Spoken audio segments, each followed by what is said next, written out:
ఈ నేషనల్ హైవేకు కాస్త అటు ఇటుగా ఈ మొత్తం క్యాపిటల్ ఏరియా కింద డిక్లేర్ చేయండి. మచిలీపట్నం నుంచి ఎంఏ తీసుకోండి, విజయవాడ నుంచి విఐ తీసుకోండి, గుంటూరు నుంచి జియుఎన్ తీసుకోండి, మావి గన్ అని పేరు పెట్టండి. మచిలీపట్నం, విజయవాడ, గుంటూరు, మా వి గన్. సరే, గన్ అంటే బాగుండదు నీకు, అది జగన్ అనేది గుర్తుకొస్తుంది లేదనుకుంటే సరే వేరే పేరు పెట్టండి.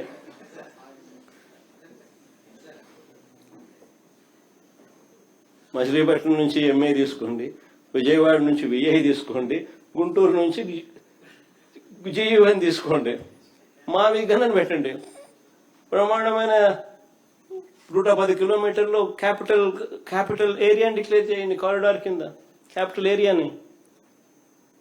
కనీసం ప్లాన్ బి అన్న కనీసం పిక్చర్లోకి వస్తే అట్లీస్ట్ నువ్వు పెట్టే 2 లక్షల కోట్ల రూపాయలు ఈ రాజధాని ప్రాంతంలో అది అయ్యేది కాదు, సచ్చేది కాదు. ఆ 2 లక్షల కోట్లలో 10% పెడితే చాలు. ఈ మచిలీపట్నంకు, ఈ విజయవాడకు, ఈ గుంటూరు మధ్య కనెక్టివిటీ కోసం, రింగ్ రోడ్లు, ఇతరాతర పనుల కోసం, ఇతర మౌలిక సదుపాయాలు, చిన్న చిన్న మౌలిక సదుపాయాల కోసం 10% పెడితే చాలు. ఈ మావి గన్ ఈ క్యాపిటల్ ప్రాంతం